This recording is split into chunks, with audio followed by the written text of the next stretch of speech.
सोबत असेल जाणीव। रोखोक बातम्यांसाठी पाहत राहा जाणीव मराठी। होऊ द्या जाणीव। लाईक करा, शेअर करा आणि सबस्क्राईब करा आपल्या हक्काचे चॅनल जाणीव मराठी।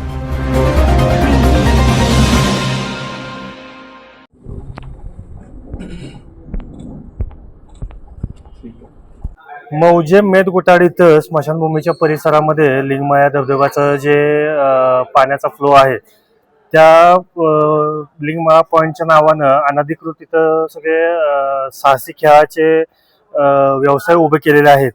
त्याच्यामध्ये आणखीन त्याच्यामध्ये बोरवेल वगैरे अशा ज्या इको सेन्सिटिव्ह झोन असताना तिथं बोरवेल वगैरे काढून तिथं प्रवाशांकडनं अनधिकृत पार्किंगचे पैसे घेतले जात आहेत।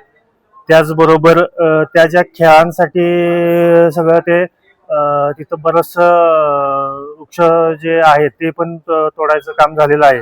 अशा पद्धतीनं तिथं सगळं अनधिकृत व्यवसाय थाकलेला आहे आणि या सगळ्या ह्याच्यामध्ये आम्ही परमिशन कुठल्या परवानग्या शासनाकडनं घेतलेल्या आहेत याची विचारणा केली असता ग्रामपंचायतीकडनं असं माहिती अधिकारात उत्तर मिळालं आहे की कुठल्याही प्रकारची परवानगी ग्रामपंचायतीच्या माध्यमातून झालेली नाहीये किंवा MTDC किंवा पर्यावरण विभागाच्या माध्यमातूनही देण्यात आलेली नाहीये।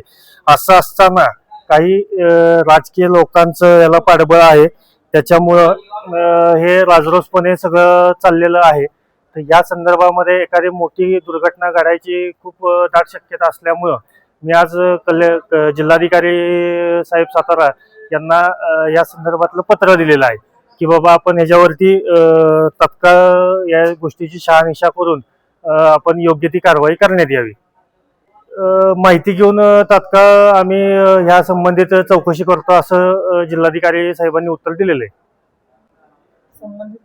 मी याचा पाठपुरावा केलेला आहे किंवा माहिती घेण्याचा प्रयत्न केलेला आहे, पण ग्रामपंचायतीने तर लेखी उत्तर दिलेलं आहे की कुठल्याही प्रकारची परवानगी संबंधित ह्या प्रकाराला दिलेली नाहीये म्हणून। तसंच तहसीलदार साहेबांना वेळोवेळी फोन केले असता किंवा याची माहिती घेतली असता तहसीलदार साहेबांकडनं याच्यामध्ये कुठलंही योग्य ते उत्तर मिळत नाहीये किंवा जाणून बुजून ते हा विषय टाळण्याचा प्रयत्न करतायत असं निदर्शनास येते।